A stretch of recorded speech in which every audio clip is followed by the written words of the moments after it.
Welcome back to the Legacy Mindset Podcast. This is Brad Harris, your host. Super excited about being with you here today. Here we are, and I think toward the end of January.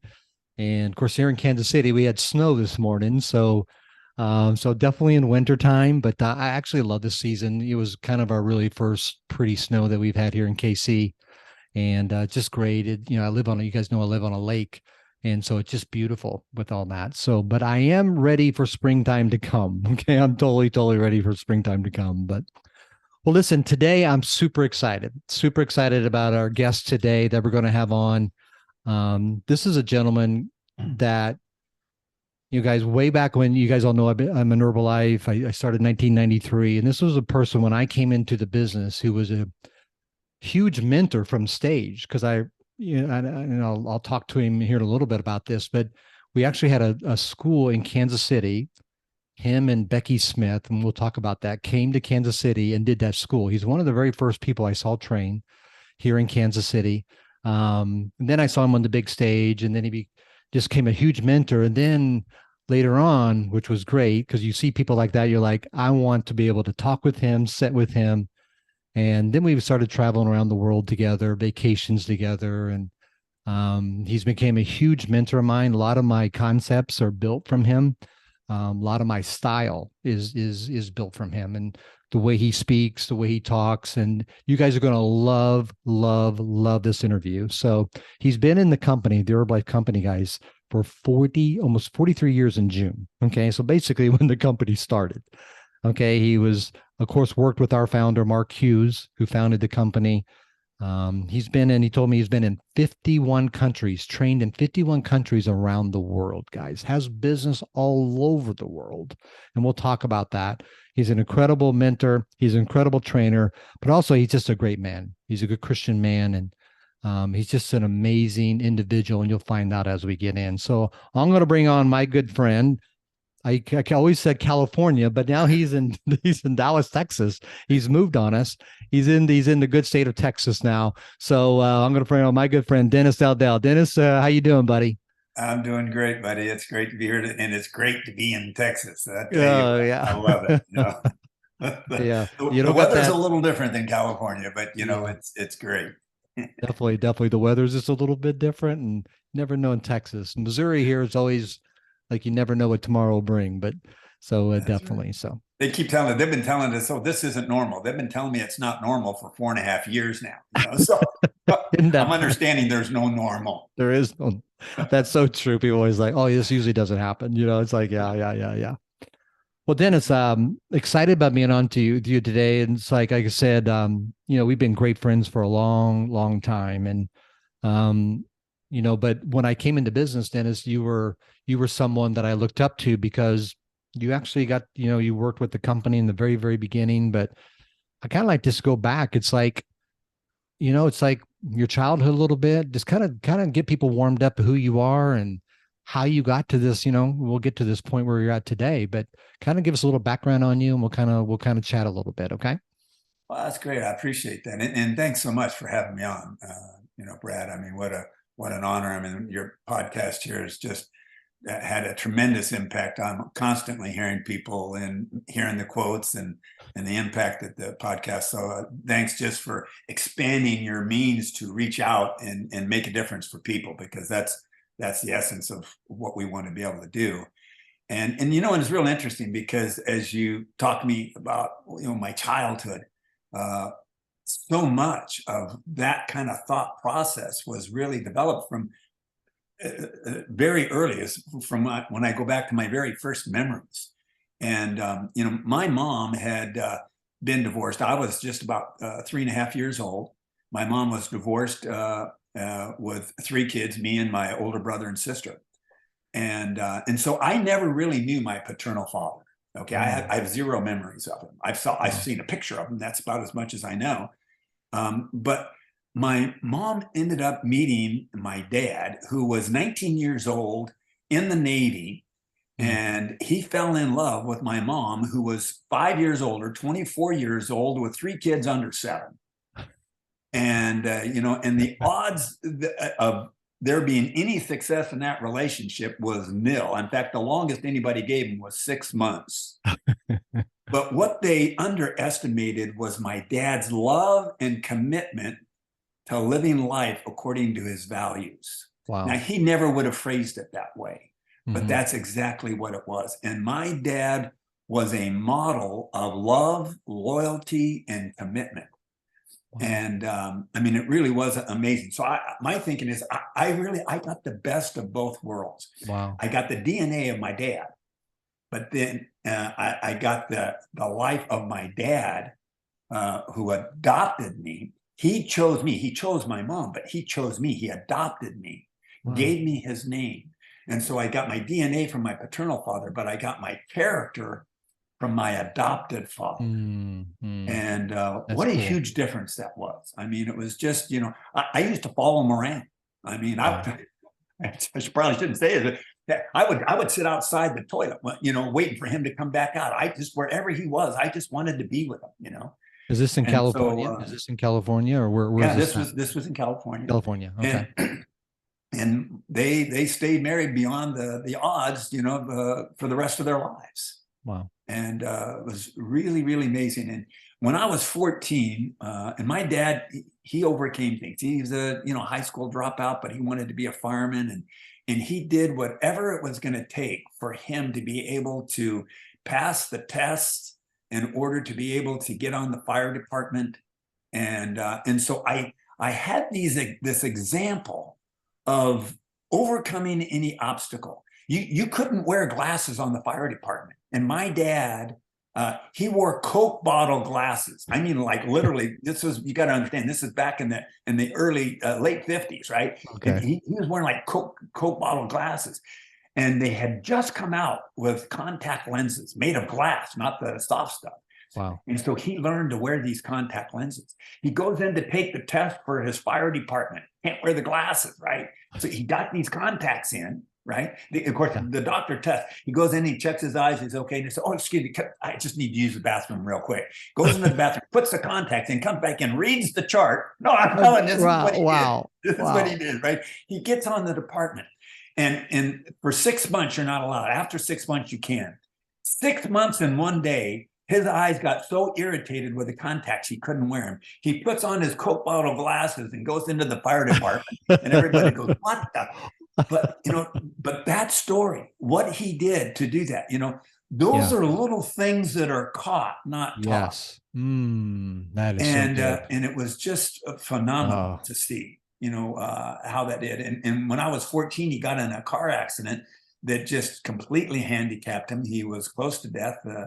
And it was really interesting. He went from this vivacious, active, do anything, take on anything, to the point where he was handicapped, eventually losing his leg.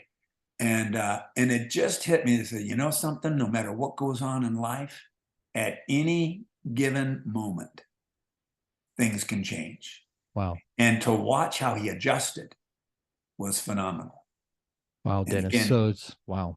Yeah, no, just something else. I've never known that story. I've never heard that story. And I've known you a long time. I've never heard that. I have never heard that. You know, I mean, so my dad, I mean, he was really my first mentor, you know, and he was a mentor. And again, he chose me, yes. You know, and wow, this is just, you know, I was just so amazed to see, you know, how things took place. And, you know, when my dad was in the military and the Navy, and I thought, you know, I'm going to go in the military. You know, I love my dad's discipline and his drive and all that kind of stuff. And I said, discipline, drive. So my dad was in the Navy, but I thought Marine Corps, right? I said, I'm going to be a Marine, right? Yeah. And I was going. I mean, I had the posters on the wall, and you know, and I mean, it was unbelievable. But unfortunately, my brother went in the Marine Corps before me. And then once that happened, he ended up going to Vietnam and was killed like 13 days before he was to arrive home. And so that had a huge impact on me, because there, you know, I was ready to make a career in the Marine Corps. God had a different design. And when that happened, you know, my mom, she looked at me and she says, "Dennis," she says, "you can go in the Marine Corps." It's okay. They can kill you or I'll kill you. You choose. You know, and I didn't know. And I thought, hey, Mom, listen, I got it. I mean, there's no way I could ever do anything like that. So, yeah. so there was that period of time where there was that in between. And I'm thinking, okay, so what am I going to do with my life now? It's so funny, Dennis. And We come in those forks in the road. You know what I yeah, mean? It's yeah, like, almost like, I always think of Back to the Future. Have you ever see that with that picture when he goes back to the future and it starts changing everything? But it's like, you could have went this way, Vietnam, mhm, okay, or in the path that you went.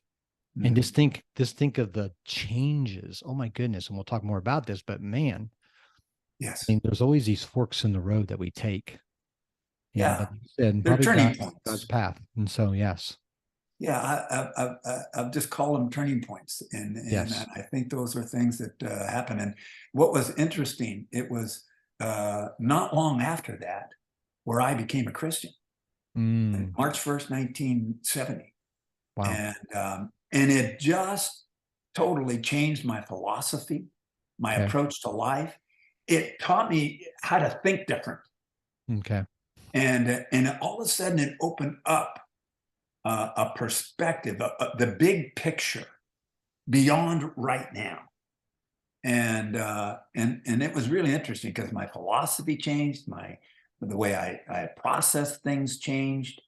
And so, I mean, it was really fascinating. And I began really spending time trying to work with other people. And and Which so is your that happened gift, to me when I was 20. yeah, which is totally your gift. I mean, that's your Yeah. gift. And I loved it. But I wasn't sure when I graduated from college. I wasn't sure what I wanted to do. And but in fact, you know, as I was in college, they used to have speaking contests and stuff like that. And I'd enter the speaking contest. The first one I ever did, I took third place. But after that, I took first place on all of them. I And believe it. you know, I because believe it. it's just, you know, because it's I learned early on in 1972, I was at a seminar, which is why you got to go to the seminars and read the books and stuff, you know.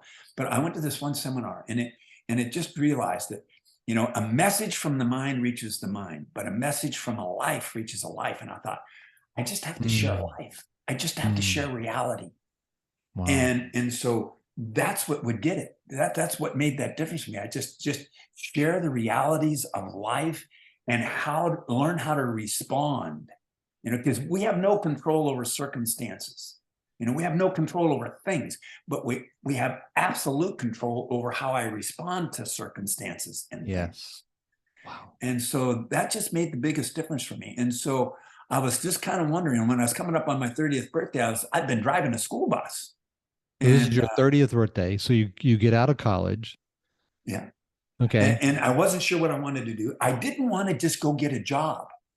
And I thought, I've got to wait until I find something that I can do with my life because absolutely didn't want a job. You know, I wanted a career. Hmm. And when I was coming up on my 30th birthday, I was thinking, you know, uh, I got to find me something. And I literally turned down two different jobs that would have paid me more money than I was looking for, a lot more money, Wow. but it would have been a job. And I said, I don't want to be married to a job. I And where want. did you get that? Where did you get that concept? Because your dad, where did you get that? Where'd that come from? But you know, it's interesting. I think it's just because I love freedom. My dad was free. My dad did what he wanted to do, and he figured out how to do it. Hmm. And so, you know, I just think, you know, I want to make a difference for people, and Okay. I wanted to travel the world. Wow. Now, listen, driving a bus. Listen, I was committed to that, and I would memorize the names of the kids on my bus, you know. And I mean, That's so so I mean, true. they were like my kids, right? I mean, I Wow. really did. This one girl one day, she's coming off the bus and she's walking on. She's the last one off the bus, and her face is down, and she's just looks totally wiped out and depressed. And I said, Amy, I said, looks like you've had a bad start to the day. Yeah. And I said, Amy, I said, listen, I said, I don't know what's going on, but I said, you need to know something. She says, what's that? I said, do you know what the meaning of your name is? She says, Wow. no. She said, didn't know I had one. I said, oh yeah. I said, Amy, your name means beloved. Wow. And that means you're a beloved person. Dennis. It doesn't make any difference what anybody else says or thinks. You are beloved, and it's stamped in your name. Mm. Don't ever forget that. Off the bus. I never had a problem with that kid again. Wow, Dennis. I mean, it's just so funny. You're calling. I mean, you made the bus. I've never heard you say, whatever you do, do the best. You know what I mean? It's like, and you made that happen. That's so Yeah. cool. So Wow. anyway, and then I stumbled across Herbalife. Okay. And golly, what an amazing thing that was. I mean, I almost didn't go, because they didn't have cell phones. Was this an ad in the newspaper, or Yeah, what was it? it was an ad in the newspaper. What did the ad say? What did the ad say? You're going to love this. It said, "Are you making what you're worth?" And I thought, no, I'm not. I'm changing Amy's life, and they're not paying me for that. So, I said, wait a second, Yeah, wait a second. And I call from a phone booth. And they said, "Can we get your phone number there in case we need to call you back? So you've got the number, right?" So I give them the number on the phone booth. Oh, gee, ridiculous. I can't believe Fortunately, it. I showed up. Oh my goodness. And when I sat in the meeting that night, and Mark Hughes is the one that I had my meeting with. And so I go up and I talk to Mark, and he This says, is the owner of the company. yeah, the founder of the company. And he says, "Dennis," he says, "listen, I'm glad you could be here tonight." He said, "Listen, we want to share with you a little bit about our products and the company, and then the opportunity that we have available for you." Now, he didn't say company history because we didn't have one yet, but Just started. yeah, so What was it? What was it? 3 months? What was it? I was the fourth month. It was a fourth month in the company's business. And so he says, "Listen, just sit into this little presentation over here." And I'm thinking, oh, that's what all these people are doing here, man. I think I'm coming up for a one-on-one interview, right? And they talked about the products. That made sense, and then they started drawing the squares and circles. I said, "Oh, Gaz," I said, no. This is some kind of sales. And I'm thinking, I hate sales. Don't like sales, don't want sales, not doing sales. Thanks, no thanks, I'm out of here. Fortunately, I couldn't get out because it was so crowded without being rude.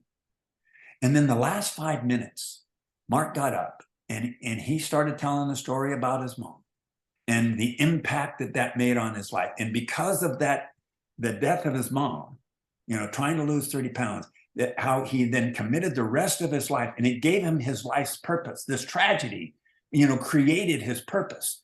And I thought, wow, who is this guy? He's got so much passion, so much conviction, so much direction. And then he said he was going to make a difference for people, customer by customer, city by city, state by state, country, go around the world. And I thought, make a difference around the world. I said, okay, I got to check this out.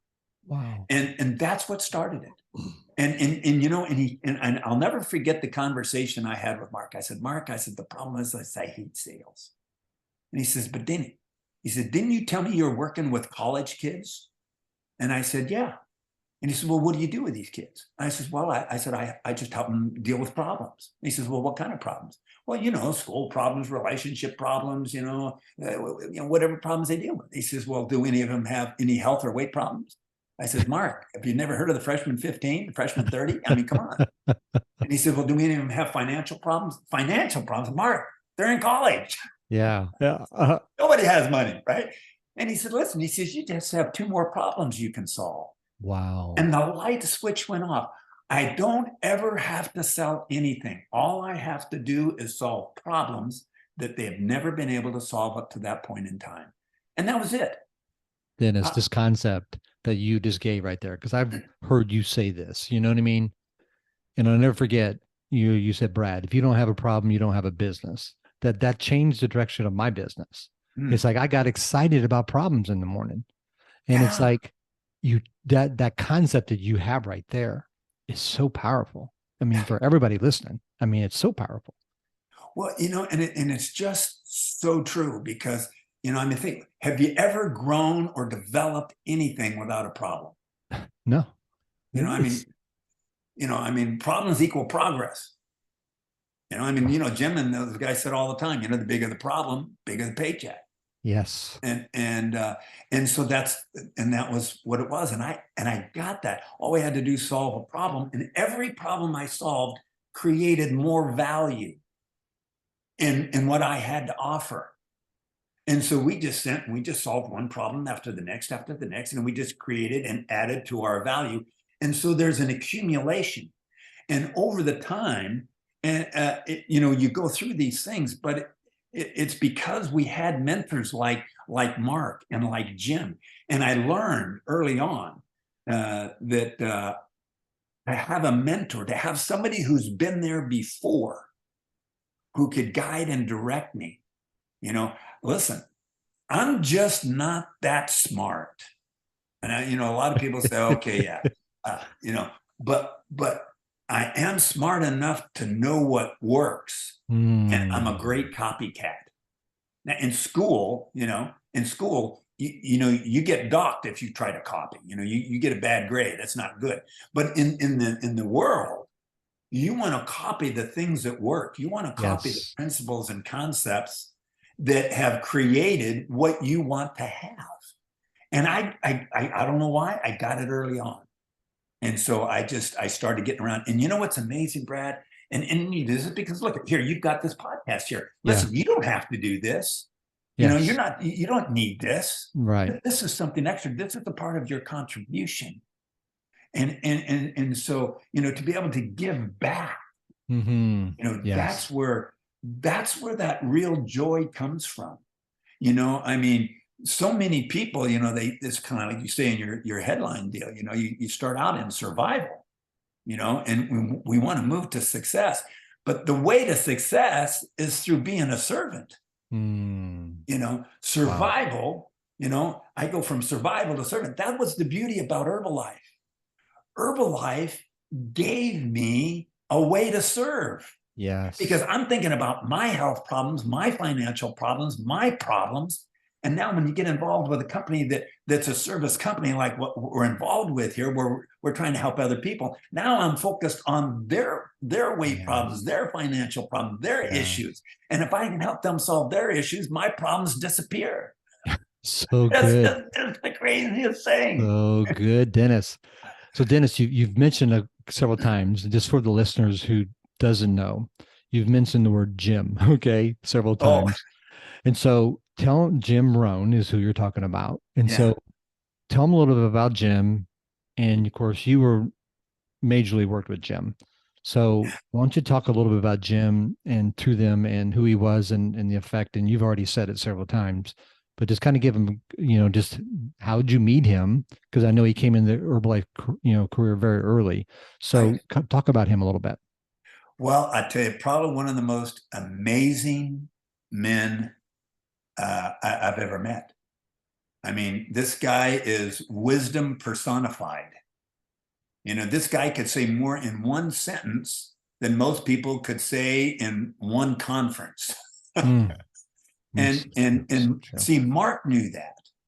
And Mark went to one of his seminars. And when he saw how he impacted him, the founder of our company, then he brought him in to deal with his team. And I'll never forget one of the first times. This was before he came on with the company, and Jim comes on and he gives out that famous quote that everybody on the planet knows. Yes. For things to change, you've got to change, and for things to get better, you've got to get better. I wrote it down. And I'm one of these guys. I'll take notes, right? But when I go home, I actually read them. I go back over. I said, okay, now what did I miss? What is it that I really want to get out of this thing? And so I'm looking at this sentence, for things to change, you've got to change, and I'm thinking, dang, why is that? I just trying to, why is it that for things to change, that I've got to change? And then it hit me. Things don't change. Oh, wow. People do. Yes. I mean, listen, poverty has been with us for hundreds and thousands of years. Exuberant wealth has been with us for hundreds and thousands of years. Corruption has been around for hundreds and thousands of years. Wonderful deeds have been around things don't change, but we can change. And that's where I have authority. That's where I have control, and so that's, spawned into many thoughts, as far as things, because, so often, we want to change other people. Yeah. But I don't have the power or authority to change them either. I only have the power and authority to change me. But I can learn to respond to things and respond to people. And so that's where the difference is. See, people think, well, if they would change, I could love them more. And I say, well, actually, if you would love them more, they'd probably change. So good. So good. so, So good. So so, good. so after that, man, I listen. If Jim was there, I was there, Yeah. and I would just take those one sentence phrases, and I would go home, and I would really think on them, because I I'm not a man of many words for the most part. And so to have a whole thought process wrapped up in a sentence, it's easier to remember a sentence than a whole message. Yes. And so when you get those concepts, and that's the brilliance about principles and concepts, is if you got the principle, if you got the concept, you can apply it a lot of different ways. Just nail the concept, get it into your thought process. And that really helped develop me. And so I did begin changing, my responses to things, and then it was just so good. And so what the difference that it made for me was that I would personalize it. I would have to say, okay, so if that's the case, what is it that I need to do? And then I'd look to see how I would respond differently at different things. And that's what, that's what developed me, And so then from Jim, of course, then there was many others, you just many start others moving. Dennis, something that you just said. Okay. So it's like, and listen to you talk, and then you talking about Jim, how he could do things in simple sentences. And I saw this guy was talking about, an educator takes the simple and makes it complicated, but the communicator takes the complicated and makes it simple. And you're Yes. definitely a communicator, and you have this ability to take concepts and then communicate it to us story form through your experiences, and where we can understand it. I'll never forget. I was reading a lot of books, and you told me, Brad, I'll never forget how. You probably don't remember half the stuff you tell me, but you said, read a book, then read a chapter and go do it. And that changed my life. He's like, you go, if you don't like the chapter, don't read the book. And it's like, but so I've always now took a chapter and work. How could I teach it today? How could I take a concept, one little, like you said, one little sentence, one little phrase, and then go teach it? And I've used that. I don't read. I'll read 15, 20 minutes and then get a concept. Same thing with the Bible, the same way, the way you read the Bible, you get a concept and then you go teach it. And then when you teach it, they give you feedback, and now it's incredible. So that's what I see in you. And then you learning that probably from Jim too, just that concept that you have and that ability that you have. Well, and it's very true.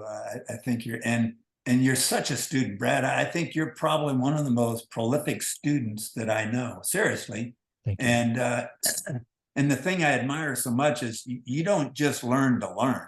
Yes. If that's the case, you get more, you get educated beyond your intelligence, right? Yes. But I mean, but you actually learn to teach. Yes. To be able to impact other people. And I noticed, and it's exactly what you're saying in your posts, and that's why I love reading your posts, because you take that, you get that concept, you reduce it to that one sentence that you pop up there, and it all makes sense. And then I can apply it personally to myself. Yes. So you've mastered that, and I admire that, greatly.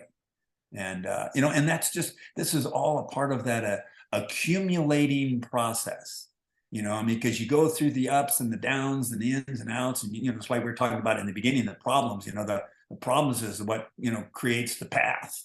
Yes. It lets you know what to focus on. It lets you know what you need to learn, what you need to solve. And then we become more valuable.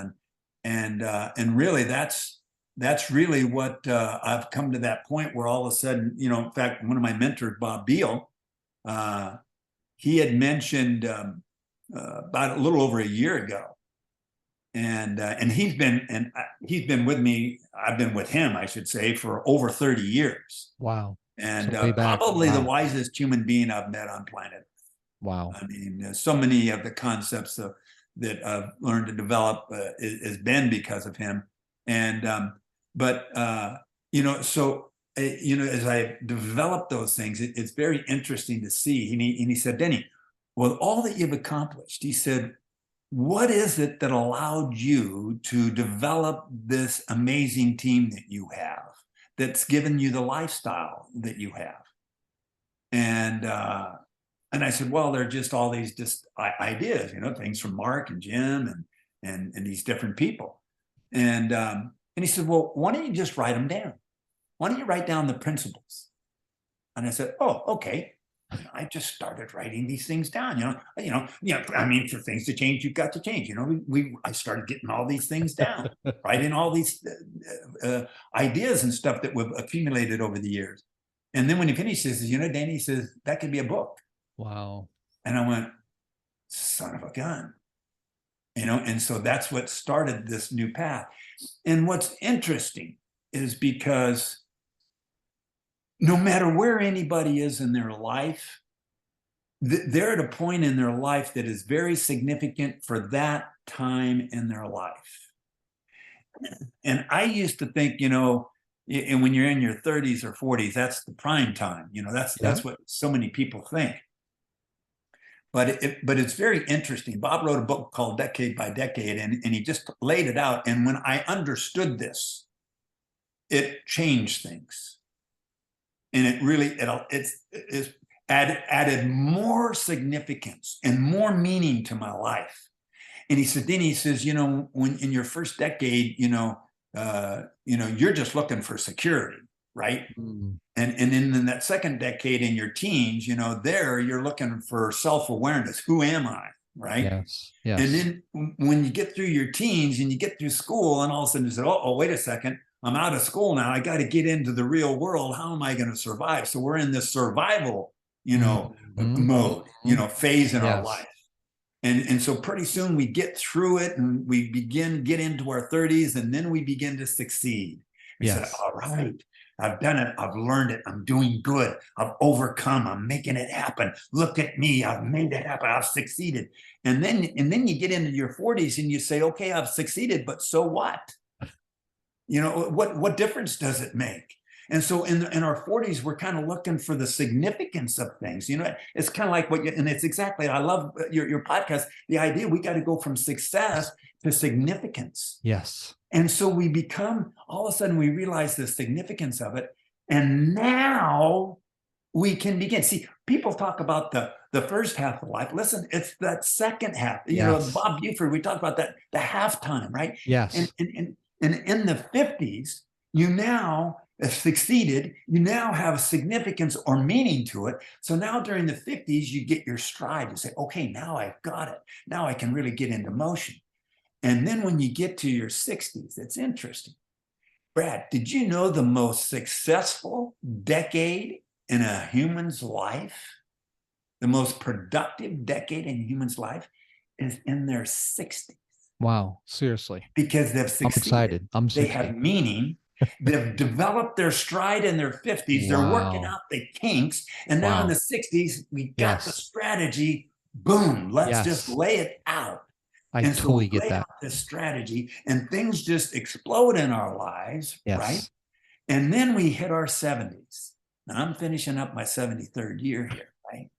and the thing is when you get to the 70s, you say, okay, well, I've done all this, but so what am I going to do with it? And here's where your legacy comes in. This is what when I saw what you put together, your name of the this is so perfect for life, for business. And so good. How do I leave the legacy? How do I take everything that I've accumulated, all the principles and the ideas? How do I do that so that it continues on after I'm here? Because how long do I want it to last? So good.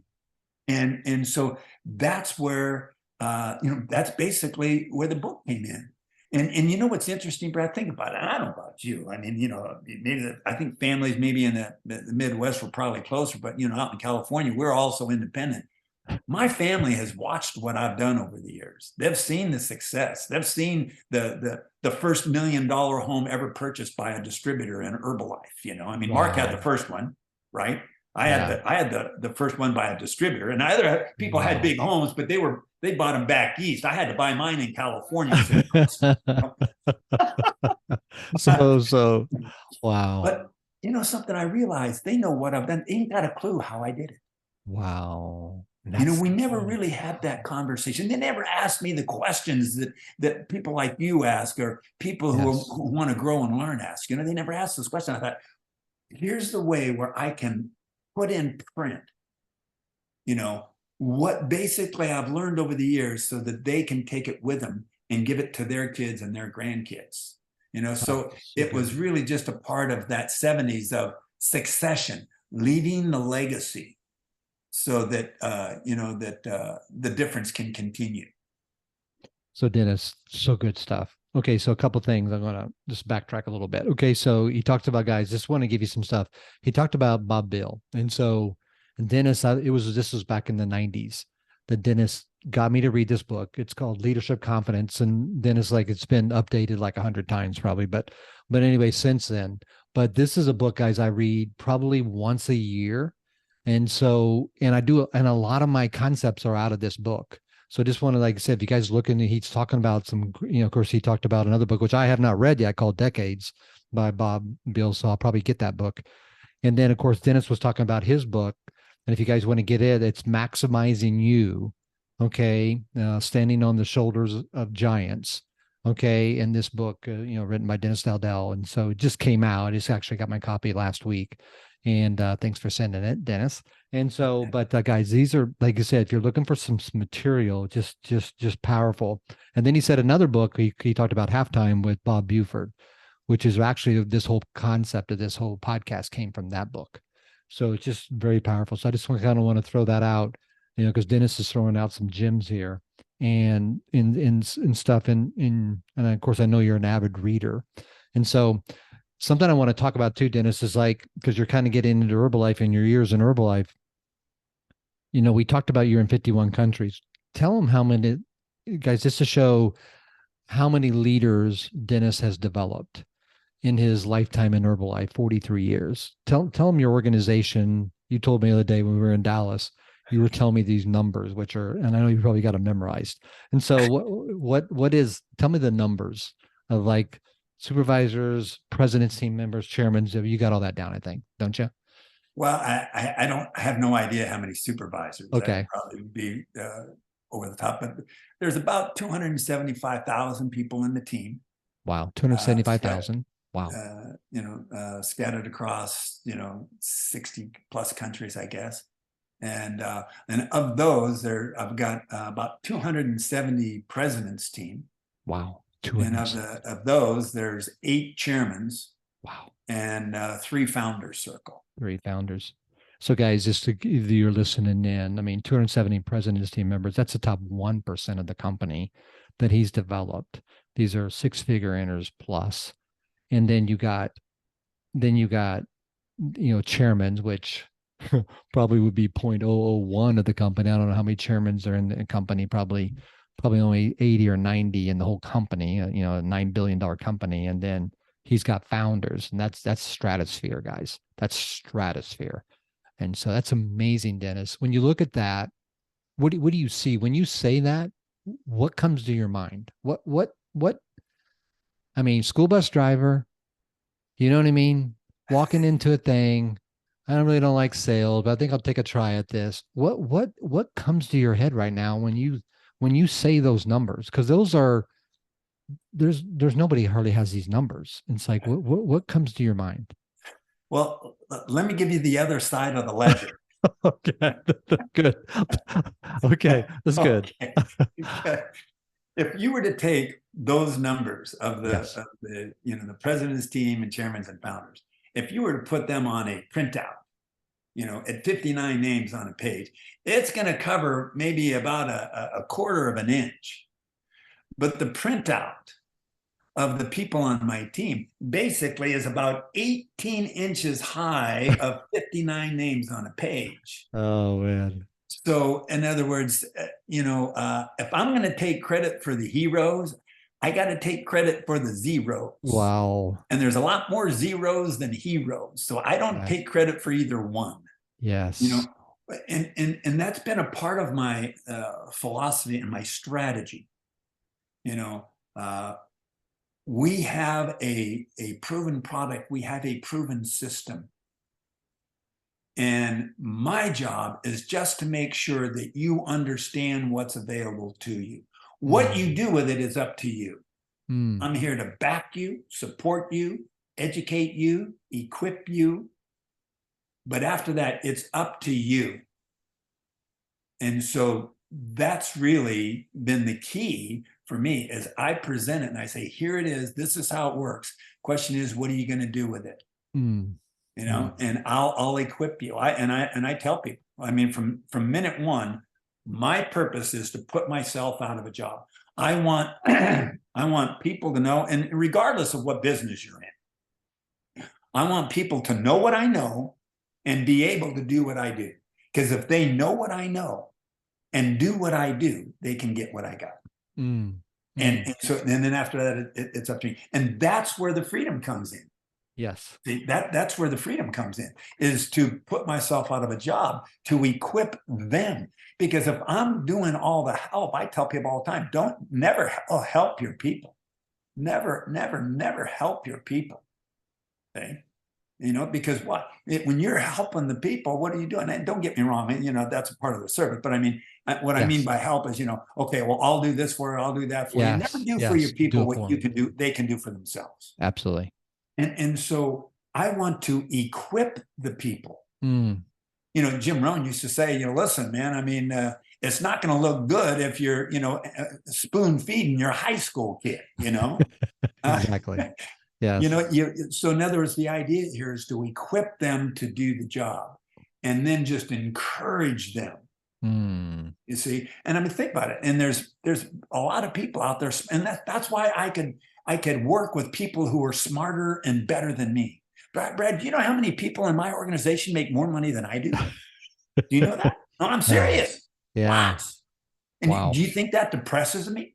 No. Wow. No, are you kidding? I'm just looking for the next guy to make more money than me. Yes. No. And that's that significance, Dennis. That's that significance. Major significance. I like the definition of success is not what I do, but it's what others do as a result of what I do. And if I do what I do well enough, their results are going to be better than mine. And that's the joy. Okay, so you wrote the book, Dennis. So you wrote the book, and like I know a lot of people's been edging you on to write a book, and I remember a story that you told me, because you talk about this no problem attitude. Didn't you have all this book put together, and then something happened to your hard drive, or something burnt, or something, you lost all your material? Oh. It's like, you got to tell that story. It's like, what happened? I mean, just to show people what it takes to be able to do stuff. And so I just think this is a powerful story. Well, the thing is a lot of the back material, all my emails and stuff that I had on there was gone. Wow. And so it was pretty tough. And but I just had, so that it's just like anything. You do something the first time, you clarify a lot. Yes. But if you have to do it a second time, it becomes even more clear. And so it's like writing, your first edition actually is your second edition, but the second edition is refined. Yes. And it was so I mean it's very interesting, and it was very beneficial, and it's one of those things, and it's a part of that learning to respond to different things. It's the response to the things, and so what you discover is that things happen, for me, not to me. Yes. And when that happened to me, I'm thinking, dang, this is not good. But sometimes you don't realize the goodness until you get through it, and then you realize, oh, thank God it happened. Yes. And so so that's where the great value was, is just being able to get clear and get the second edition out on the first run. So good. So if you were going to tell somebody on this podcast a skill set that they should develop, because some of your book talks about skill set. Yeah. Okay. So if you were telling somebody a skill set that they should develop, okay, what would it be? That they're Unquestionably, it's people skills. Okay. People skills, it's the most valuable asset an individual can develop.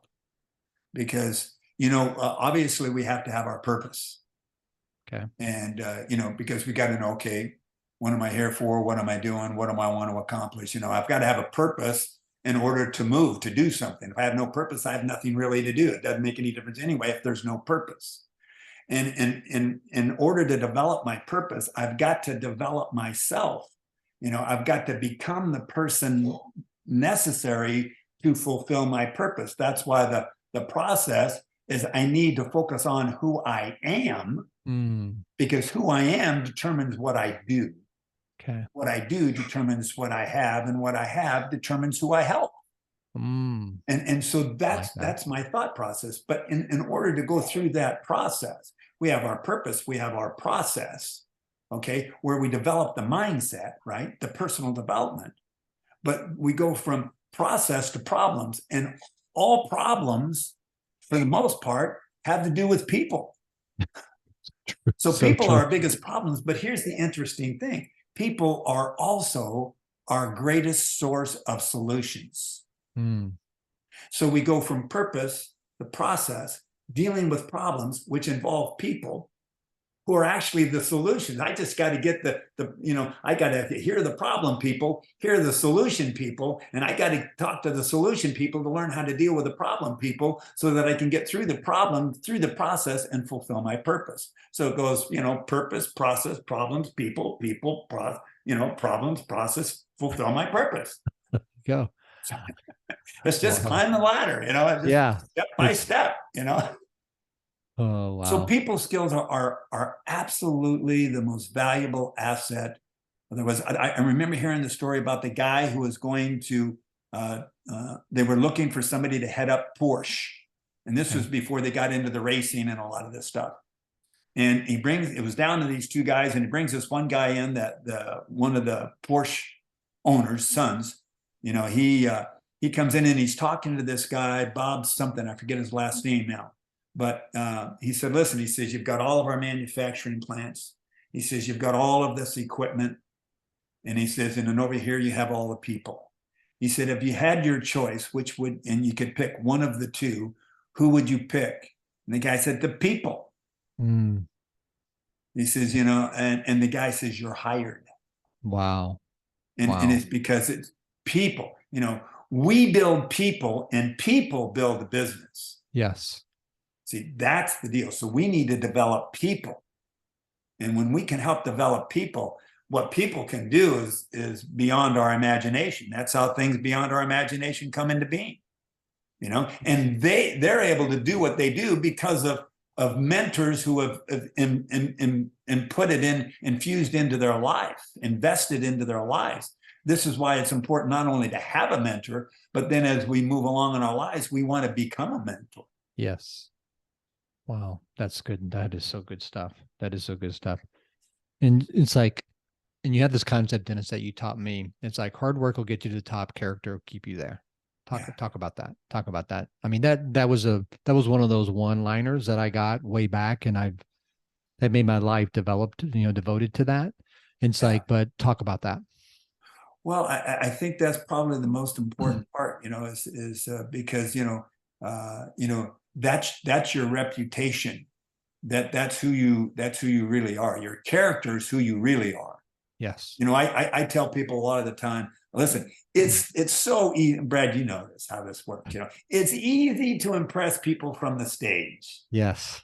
You get up on the stage, you got all these people out here. Hey, but you've got all your notes. You already know everything you're going to say. You've practiced, you've been through this stuff. You've lived it, you've worked it, you've done it, and you get on the stage and you get up there and all they see is all the great stuff. I tell people, listen, you can impress people from the stage, but you impact people off the stage. Okay. Yes. See, it's what happens off the stage where the impact comes. Listen, people see you on stage, they think you're so great. I said, listen, if you really think that I'm that great, let me give you the phone number of my wife. Talk to my wife. She'll bring you down. She'll bring you back into balance here. Okay.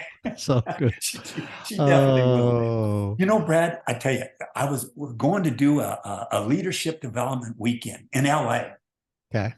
And of course, I'm walking into the elevator, getting there early, and there's these people in the elevator. They have no idea who I am. They're fairly new people and stuff like this, And I get in there and I'm just talking to them. Hi, howdy, where you from? What brought you here? Gosh, it's going to be a great weekend. You're going to be so glad you showed up. Blah, blah, blah. From the first floor to the third floor. So there wasn't a long conversation. Okay. and so then we go through the weekend. I speak like 6 or 7 times throughout the weekend. I just, I was a guest speaker, so that's how it worked. And so we get through all these things. And then the last day, towards the end, they say, let's just get some feedback here. What's the most impactful thing that happened to you this weekend? What was your takeaway? We always talk, what's the takeaway? Yes. Right? Yes. And so this girl gets up. And did she mention any one of the 6 or 7 messages? Did she mention any of the golden nuggets that I throw out there that impress people from the stage? No, she says the most powerful part of the weekend is when I arrived. The guest speaker, who I didn't know the guest speaker, was in the elevator and he talked to me. Wow. Wow. That was her takeaway. And wait a minute, the message is out the door, but talking in the elevator. Little things make the big difference. Oh my goodness. Oh my goodness. Oh, it's good.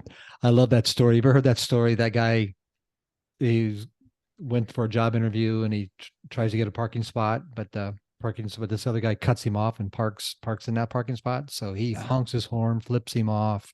Yays a few, things at him. So then when he goes in, so he finally finds another spot, goes in, says, I'm here to see Mr. Whoever.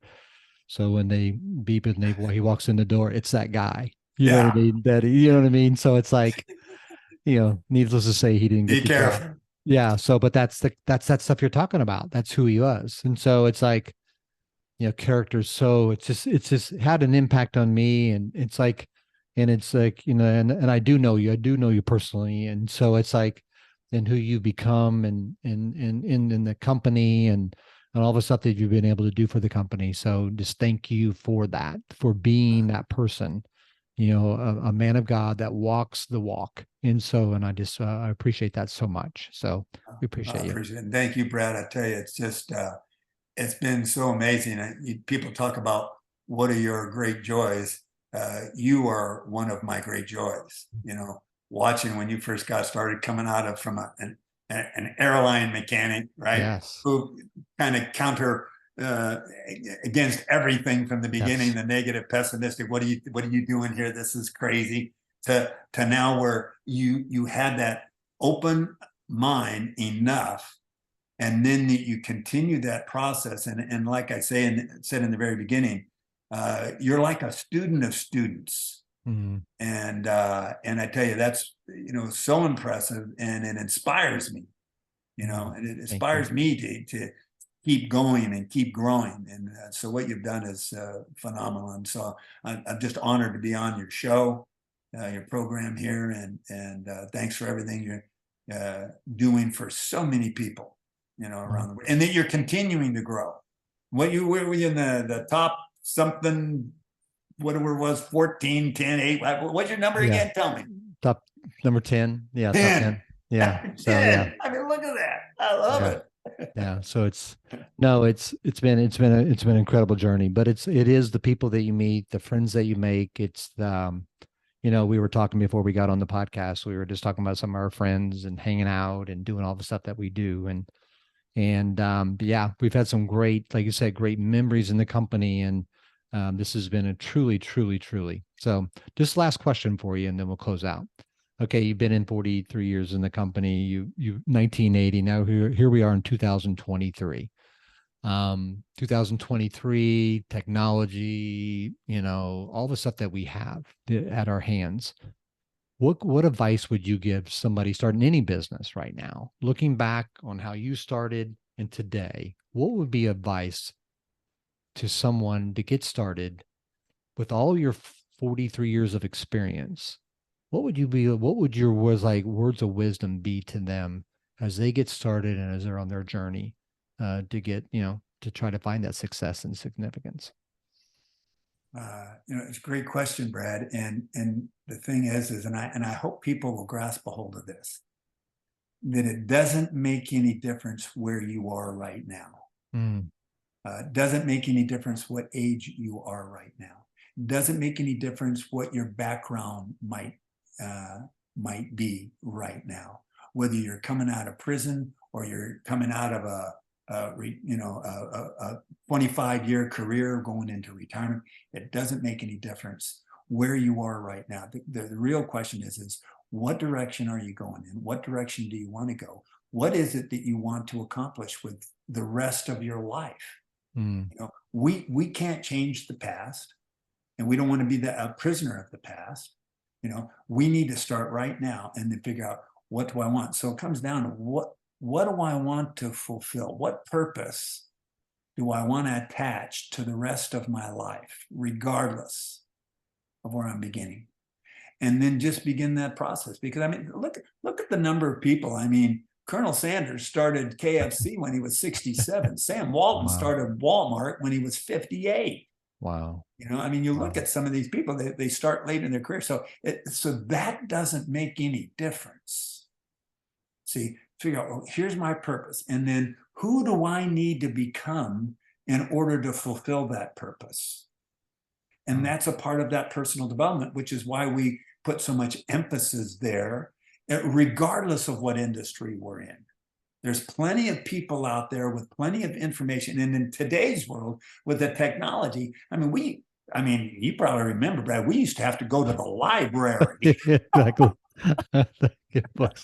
But you said a payphone, they're in that very beginning. Now you just right? go click, click, click. Tell me what this is, and then you get 32,000 articles on it. So, yes. So we can actually move faster, more efficiently, more effectively today than any other time. We have more access to more information and more people. And it's amazing the number of people who are willing to take time and spend with you. There's people who will mentor you if you show your purpose and your commitment to making it happen. And as we do that, and that's why our people skills are so valuable to us. And as we develop those, then we can become the leader in whatever area we have chosen. And so it's all there. There's never been a better time. Listen, regardless of the chaos and everything that goes on in the world, listen, you can let that affect you, or you can let, the people who are making things happen affect you. Yes. You choose where you choose what you program up in here, And so, we can do it. Today is the best time in history to ever accomplish anything. So that's what it is. It's so good. So good. So good. Well, Dennis, thank you so much for taking your time out. And it's just been great. I could go on another hour with you, but it's been great. And thank you for everything you do. And we'll continue to grow together. Okay. So I'll see you soon. I'll see you soon here in a couple months. So I will see you in LA. Yeah, LA. So, okay, guys. Well, Dennis, thank you so much. And so, guys, like he said, listen to this podcast a couple of times. There was all kinds of nuggets in there that you want to write down and take down. And it's how I do it. I'll go back and listen to this. And so it's just so powerful, guys. So remember, we talked about it, going from survival to success to significance to that legacy mindset. Have a fantastic day. Bye-bye.